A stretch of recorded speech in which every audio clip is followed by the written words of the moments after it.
Hello friends, मैं sir Singh, I am from Rajasthan. आज हम पढ़ेंगे दोस्तों प्रधानमंत्री स्वास्थ्य सुरक्षा योजना। बेसिकली प्रधानमंत्री स्वास्थ्य सुरक्षा योजना के बारे में पढ़ेंगे। तो इसके ऊपर हम थोड़ा सा क्या है, सबसे पहले इसके बारे में पढ़ते हैं कि जो प्रधानमंत्री, इसकी फुल फॉर्म याद कर लो दोस्तों। प्रधानमंत्री स्वास्थ्य सुरक्षा योजना। ये सीएच में बहुत बार पूछा जाता है दोस्तों, बहुत ही बार ऐसा पूछा जा चुका है। सोल्ड पेपरों में भी ये क्वेश्चन बहुत बार आया हुआ है। तो प्रधानमंत्री स्वास्थ्य सुरक्षा योजना है दोस्तों, ये कब शुरू हुई थी? इसकी जो घोषणा है, यानी इसकी जो घोषणा है वो तो कब शुरू हुई थी? घोषणा कब की गई थी दोस्तों? 2003 में। घोषणा कब की गई थी? 2003 में। लेकिन इस योजना को मंजूरी कब मिली? यानी इस योजना को मंजूरी कब मिली? मंजूरी इसको मिली दोस्तों मार्च 2006 को। यानी मार्च 2006 को इसको दोस्तों मंजूरी मिली है। ठीक है। इसके दोस्तों उद्देश्य की अगर बात करें, ये शॉर्ट नोट्स का क्वेश्चन है। उद्देश्य की अगर बात करें दोस्तों, तो इसका उद्देश्य देखो बता रखा है इसने। इस योजना का उद्देश्य देश के विभिन्न भागों में सस्ती तथा विश्वसनीय स्वास्थ्य सेवाओं की उपलब्धता की विसंगतियों को कम करना तथा चिकित्सा शिक्षा के गुणवत्ता में वृद्धि करना। यानी इसमें बताया था कि जो स्वास्थ्य सेवाएं होती है, इसका उद्देश्य क्या था? बेसिकली प्रधानमंत्री स्वास्थ्य सुरक्षा, स्वास्थ्य की सुरक्षा। स्वास्थ्य के बारे में इसने बताया था कि इस योजना का उद्देश्य था कि देश में जो सस्ती स्वास्थ्य, यानी सस्ती, एक तो देश में क्या होनी चाहिए? सस्ती तथा विश्वसनीय। विश्वसनीय मतलब कि विश्वास योग्य क्या होना चाहिए? विश्वसनीय, यानी जिन पे विश्वास किया जा सके। विश्वसनीय स्वास्थ्य सेवाएं होनी चाहिए। स्वास्थ्य सेवाएं क्या होनी चाहिए दोस्तों? होनी चाहिए, सेवाएं होनी चाहिए। एक तो ये चीज होनी चाहिए। इसके साथ साथ क्या होना चाहिए दोस्तों? इसके साथ साथ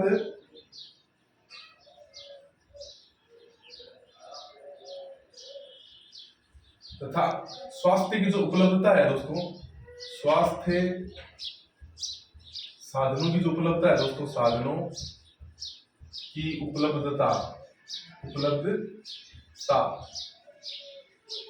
उपलब्धता की विसंगतियों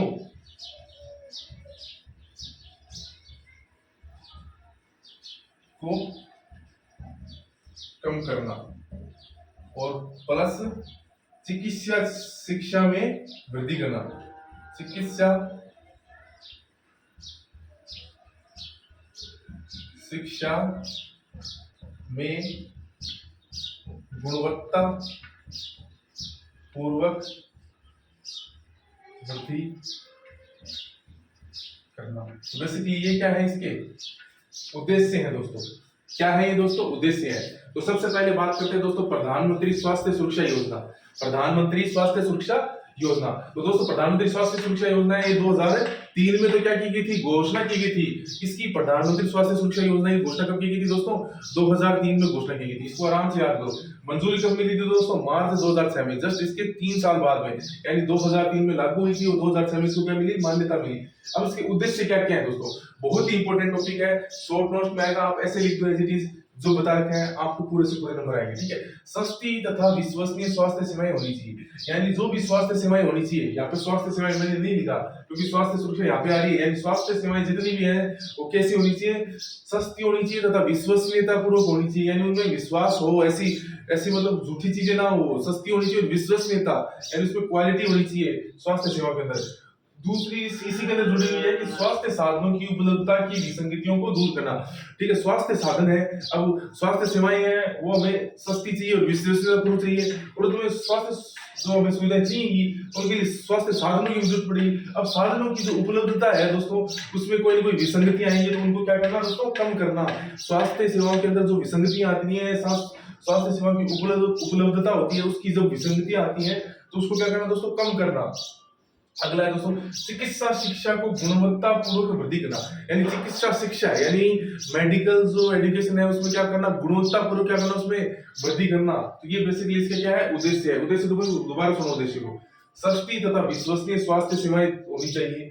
स्वास्थ्य साधनों की उपलब्धता की विसंगतियां कम होनी चाहिए और साथ में चिकित्सा शिक्षा को गुणवत्तापूर्वक वृद्धि करना। यानी चिकित्सा शिक्षा में क्या होना दोस्तों, गुणवत्तापूर्वक वृद्धि होना, ये क्या है इसका उद्देश्य है दोस्तों। ठीक है, आप इसको नोट डाउन कर लीजिए इतने को।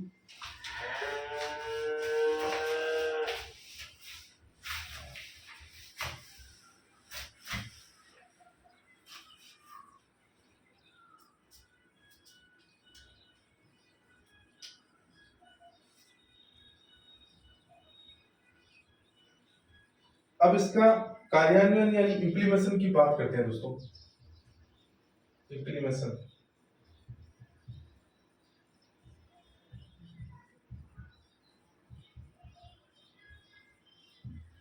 इम्प्लीमेशन का दोस्तों मतलब होता है कार्यान्वयन। कार्यान्वयन, ठीक है। इसका कार्यान्वयन की बात करें तो इसके अंदर प्रथम चरण यानी इसका फर्स्ट चरण है ये, प्रथम चरण। तो प्रथम, इसके 3 चरण हुए थे दोस्तों। प्रथम चरण की बात करें तो प्रथम चरण में क्या क्या किया गया था वो बात करें तो सबसे पहले प्रथम चरण में क्या किया था, इन्हें क्या मांग रखी थी कि देश में 6 नए एम्स की स्थापना, यानी देश में 6 नए एम्स की स्थापना, देश में 6 नए एम्स की स्थापना। अब कौन कौन सी चीज जगह पर है, पटना, जोधपुर, भोपाल, भुवनेश्वर, रायपुर और ऋषिकेश। तो यहाँ पर जो 6 जगह है कौन कौन सी, पटना बिहार की राजधानी, रायपुर छत्तीसगढ़ की राजधानी, ऋषिकेश हरिद्वार में है उत्तराखंड राज्य में है, और जोधपुर राजस्थान में, भोपाल मध्य प्रदेश की राजधानी, भुवनेश्वर उड़ीसा की राजधानी। तो ये सभी जो है बेसिकली देश की यहाँ पर 6 नए एम्स कॉलेज की स्थापना की बात कही गई इस योजना के अंतर्गत। दूसरा इसके अंदर बेसिकली क्या किया गया कि पहले से विद्यमान 13 मेडिकल कॉलेजों में क्या हो, उन्नयन हो, यानी पहले जो विद्यमान 13 मेडिकल है, पहले से विद्यमान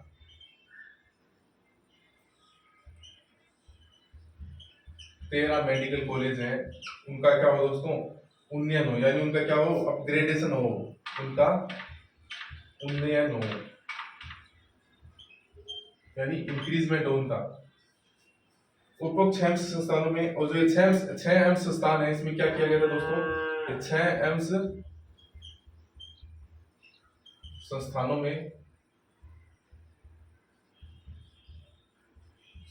में कुल 960 बिस्तर की सुविधा होनी चाहिए, 960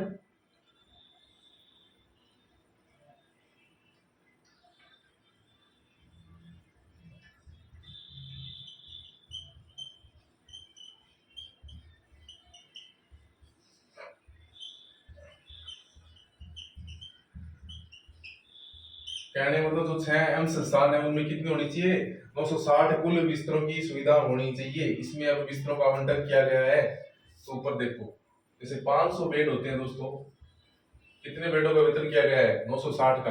तो 500 बेड होते हैं वो क्या होना चाहिए, स्पेशलिटी के लिए, स्पेशलिटी के लिए यानी बहुत सुपर स्पेशलिटी वाली बात होती है, उसके लिए 500 बेड चाहिए, और 300 बेड चाहिए दोस्तों सुपर स्पेशलिटी के लिए, सुपर स्पेशलिटी के लिए।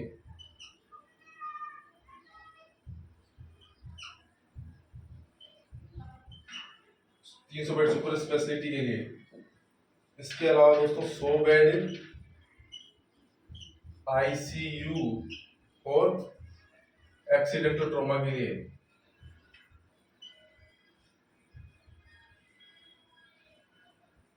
ठीक है, ये इस टाइप में कर दिया। और 300 बेड,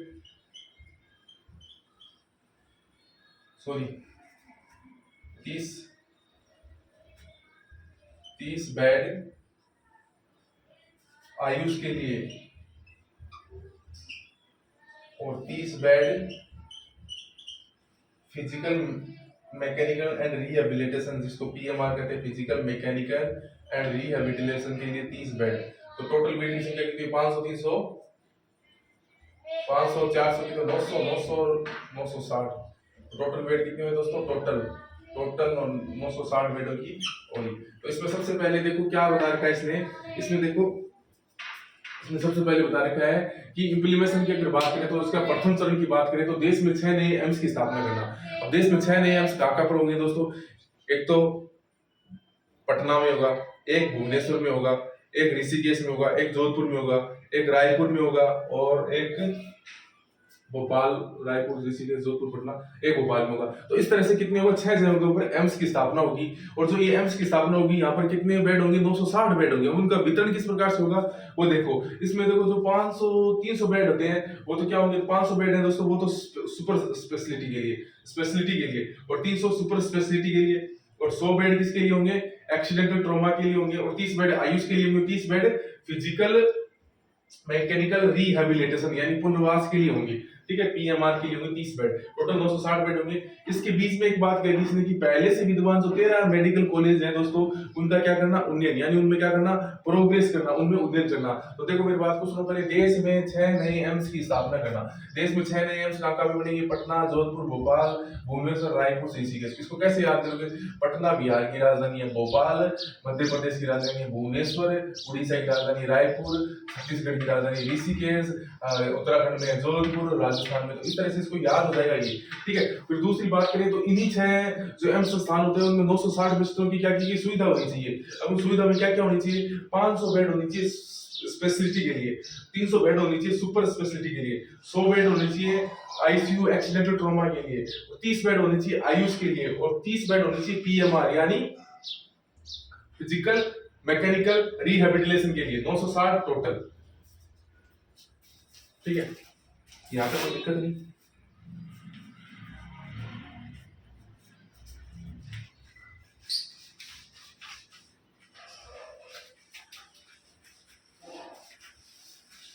अब ये जो 6 राज्य हैं दोस्तों इनका चुनाव क्यों किया गया अभी, कहने मतलब है कि 6 राज्यों में किसी का भी चुनाव कर सकते थे, इन्हीं का चुनाव क्यों किया गया उसकी थोड़ी सी बात देखो आप, क्यों किया गया इनका चुनाव। इनका जो चुनाव है दोस्तों इन राज्यों का चुनाव निम्न आधार पर किया गया। जो ये राज्य थे 6 राज्य, इन राज्यों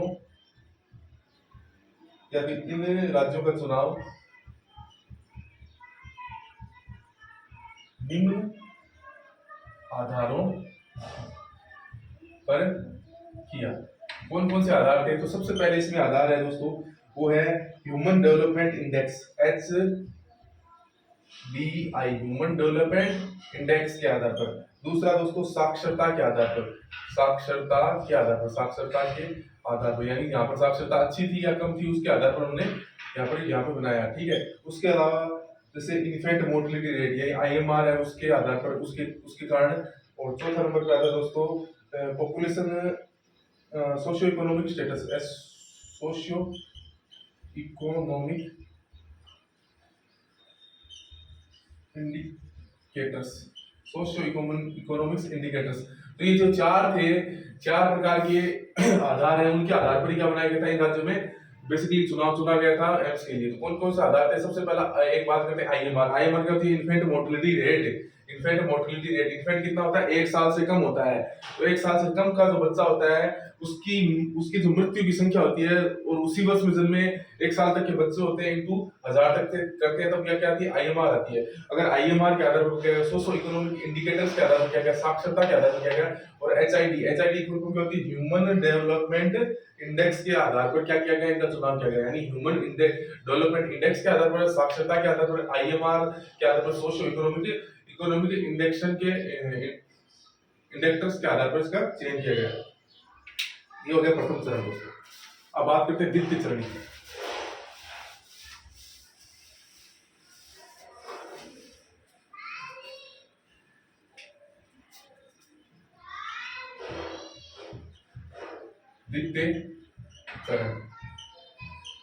द्वितीय चरण क्या है दोस्तों, इसका PMSSY प्रधानमंत्री स्वास्थ्य सुरक्षा योजना के दूसरे चरण में सरकार ने अखिल भारतीय आयुर्वेदिक संस्थान जैसे 2 और संस्थान यानी एम्स जैसे क्या करना दोस्तों, अखिल भारतीय आयुर्वेदिक संस्थान यानी एम्स जैसे संस्थान कहां पर करना,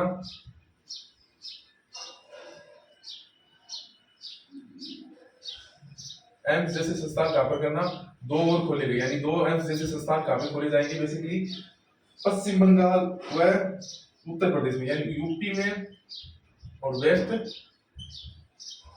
बंगाल में, वेस्ट बंगाल में और यूपी में क्या खोले जाएंगे? एम्स की तर्ज पर, एम्स की तर्ज पर क्या खोले जाएंगे? आयुर्वेदिक संस्थान की तरह ही इसमें खोले जाएंगे, मतलब कॉलेज खोले जाएंगे। इसके बाद में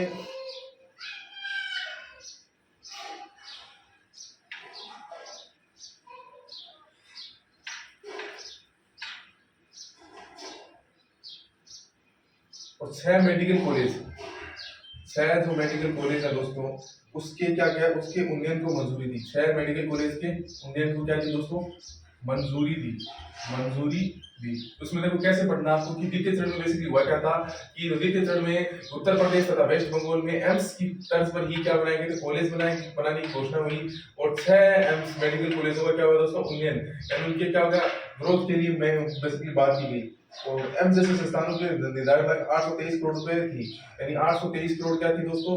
करोड़ क्या थी? जो एम्स के लिए निर्धारित लागत थी 823 करोड़ थी। और संस्थान के लिए केंद्र सरकार द्वारा प्रत्येक के लिए किया जाने वाला जो खर्च है वो 125 करोड़, यानी केंद्र सरकार ने 125 करोड़ दिए। अगर दो दो दो यहाँ पे बंटे उत्तर प्रदेश और वेस्ट बंगाल में, तो एक की 823 करोड़ है तो उसमें से 125 करोड़ दिया था और 125 करोड़ इसमें दे दिया था। तो कितने दे दिए थी? 250 करोड़ रुपए दे दिए थे इसने, ठीक है। अब इसके संस्थानों की निर्धारित लागत 830 में से उन्होंने 250 करोड़ रुपए तो दे दिए। अब बात करते हैं तीसरा चरण। तो तीसरे चरण में बेसिकली हुआ क्या था? तीसरे चरण में कुछ भी नहीं हुआ था। तीसरे चरण में हुआ था कि जो एम्स की तर्ज पर क्या बनाया गया था? उत्तर प्रदेश और पश्चिम बंगाल में भी क्या बनाया गया था? कॉलेज बनाई गई थी। और यहाँ पर जो 6 कॉलेज थे उनका भी क्या, जो 6 मेडिकल कॉलेज उनका उत्थान किया गया। और 823 करोड़ की जो तर्ज पर जो ये बनेंगे विश्वविद्यालय, 823 करोड़ की तर्ज पर जो ये एम्स के हम जैसे संस्थान बनेंगे, उनमें से 125 करोड़ रुपए कौन दे रही थी? सेंट्रल गवर्नमेंट दे रही थी। 125 करोड़ केंद्र सरकार द्वारा प्रत्येक के लिए किया जाने वाला खर्च 125 करोड़ था, ठीक है। ये था द्वितीय चरण। अब बात करते हैं दोस्तों तृतीय चरण की, बहुत ही इंपॉर्टेंट तीसरा चरण। इसको आराम से याद करना, आराम से याद हो जाएगा। तीसरा चरण तो PWPMSSV यानी प्रधानमंत्री स्वास्थ्य सुरक्षा योजना के तीसरे चरण में निम्नलिखित चिकित्सा संस्थानों के उन्नयन करने का काम किया गया। यानी इसमें चिकित्सा संस्थानों के नाम दे दिए, जैसे इसमें दिए सरकारी मेडिकल कॉलेज, तो सरकारी, इसमें देखो मैं एक प्रोफार्मा भरूंगा, आप वैसे ही लिखना है, सरकारी मेडिकल कॉलेज, ठीक है। तो ये चल देना है, कितने तक वो मैं आपको बता दूंगा। सरकारी मेडिकल कॉलेज एक तो कहाँ पे थी?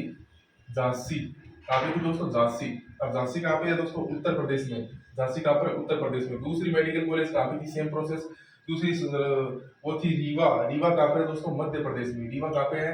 मध्य प्रदेश में, ठीक है। और तीसरी कॉलेज कहाँ पे थी? गोरखपुर, उत्तर प्रदेश। जहाँ से योगी जी है दोस्तों, गोरखपुर, गोरखपुर उत्तर प्रदेश, यूपी, गोरखपुर उत्तर प्रदेश, ठीक है। चौथी की बात करें तो सरकारी मेडिकल कॉलेज है वो कहाँ पर थी? दरभंगा बिहार, दरभंगा दरभंगा बिहार, दरभंगा बिहार। पांचवी की बात करें तो दोस्तों, पांचवी की मेडिकल कॉलेज की बात करें तो पांचवी मेडिकल कॉलेज है दोस्तों मुजफ्फर बिहार, मुजफ्फरपुर, मुजफ्फरपुर बिहार। तो बिहार में कहाँ पर है? 2 जगह होगी, दरभंगा और मुजफ्फरपुर। दरभंगा और मुजफ्फरपुर होगी, और यूपी में झांसी और गोरखपुर होगी, मध्य प्रदेश में रीवा। और इसके अलावा एक होती है दोस्तों 6 कोझिकोड केरल, कोझिकोड केरल। तो ये दोस्तों इस तरह से बनाई गई थी। कितनी कॉलेज होगी? 6 कॉलेज होगी। तो 6 कॉलेज बनाई गई थी। और एक इसमें थी 7वीं कॉलेज, जिसका नाम था दोस्तों विजयनगर चिकित्सा विज्ञान संस्थान, विजयनगर चिकित्सा विज्ञान संस्थान। ये कहाँ पर है? ये बेल्लारी, कहाँ पर दोस्तों? बेल्लारी, बेल्लारी कर्नाटक में है। तो इस तरह से कितने कॉलेज हो गए? 7 प्रकार के कॉलेजों में क्या किया? इनका उन्नयन करने की बात कही। इनका क्या करने की बात कही? उन्नयन करने की बात कही। देखो दोस्तों, जो दूसरा चरण था उसमें 6 मेडिकल कॉलेज की बात की थी उन्नयन करने की, और जो पहला था उसके अंदर प्रथम चरण के अंदर भी 6 कॉलेजों की, उसमें 13 मेडिकल कॉलेज के उन्नयन की बात की थी। और इसमें 7 मेडिकल कॉलेज, यानी फर्स्ट में 13, दूसरे में 6 और तीसरे में 7। तो इस प्रकार से मेडिकल कॉलेजों के उन्नयन की बात कही थी। इसमें मेडिकल कॉलेज के नाम दे दिए, जैसे सरकारी मेडिकल कॉलेज है वो झांसी, या government medical college Jhansi, Rewa, Gorakhpur, Darbhanga, Muzaffarpur, कोजीगड़ा, बेल्लारी, और ये इस प्रकार से इसके नाम है। तो आप इसको कैसे याद करोगे? जैसे यूपी में दो है, एक तो झांसी में है और एक गोरखपुर में है। झांसी में है और एक गोरखपुर में है। मध्य प्रदेश में एक ही है, रीवा। मध्य प्रदेश में एक ही है, रीवा। बिहार में दरभंगा और मुजफ्फरपुर। मुजफ्फरपुर बिहार में, दरभंगा और मुजफ्फरपुर। और केरल में कोझिकोड केरल में, और बेल्लारी विजयनगर वाला है, विजयनगर चिकित्सा विज्ञान संस्थान बेल्लारी कर्नाटक में। इस प्रकार से आप इसमें याद कर सकते हो। तो इसमें प्रत्येक मेडिकल कॉलेज के उन्नयन की परियोजना के लिए अनुमानतः 150 करोड़ रुपए की लगने का अनुमान लगाया गया है। इसमें क्या गया, प्रत्येक कॉलेज के उत्थान के लिए 150 करोड़ रुपए लगने का अनुमान लगाया गया, जिसमें से 125 करोड़ रुपए कौन दे रही है? Central government. सेंट्रल गवर्नमेंट दे रही है 125, और 50 लास्ट के बचे 25 करोड़ कौन दे रही है? State government. तो इस प्रकार से इसको आप देख लेना। तो इसमें क्या बता रहा है कि जो प्रत्येक मेडिकल कॉलेज है उसके उत्थान के लिए जो केंद्र उत्थान के लिए 150 करोड़ रुपए की लागत की अनुमान लगाया जा रहा है कि 150 करोड़ रुपए लगेंगे। उसमें से 125 करोड़ रुपए तो कौन दे रही है? सेंट्रल गवर्नमेंट दे रही है, और जो 25 करोड़ है बच गए वो कौन दे रही है? स्टेट गवर्नमेंट दे रही है। ठीक है, तो इसी के अंदर तीसरी परियोजना के अंदर इसके अंदर बात करते हैं तीसरी परियोजना के अंदर। तो इसके अंदर 7 जो मेडिकल कॉलेज है इनका क्या किया गया दोस्तों? उन्नयन करने की बात है कि इसमें सरकारी मेडिकल कॉलेज झांसी, रीवा, गोरखपुर, दरभंगा, मुजफ्फरपुर, कोझिकोड और बेल्लारी, इनमें बेसिकली नाम है। यहाँ पर क्या किया कि मेडिकल कॉलेज हैं उनमें क्या किया गया? उनका उन्नयन किया गया, जिसमें उन्नयन के अंदर प्रत्येक कॉलेज के अंदर 150 करोड़ रुपए की लागत थी, जिसमें से 125 करोड़ रुपए कौन दे रही थी? सेंट्रल गवर्नमेंट दे रही थी, और 25 करोड़ कौन दे रहा था? स्टेट गवर्नमेंट दे रही थी। तो इस तरह से हमारा ये टॉपिक कंप्लीट होता है दोस्तों। अगर ये टॉपिक आपको समझ में नहीं आया तो उसको आप वीडियो को बार बार देखिए, और जहां तक आपको ये सब चीज समझ में आ जाएगी, अगर नहीं समझ में आती है तो फिर आप इसमें कमेंट बॉक्स में लिखिए, और मैं आपको उसके बारे में एक्सप्लेन करने की कोशिश करूंगा। तो बेसिकली इसी तरीके से लिखिए इसका, इस तरह से इसको लिख कर याद कीजिए, और आपको आसानी से ये चीज याद हो जाएगी। ओके दोस्तों, अगर वीडियो अच्छा लगे तो उसको लाइक करना और चैनल को सब्सक्राइब करना। थैंक यू, जय हिंद।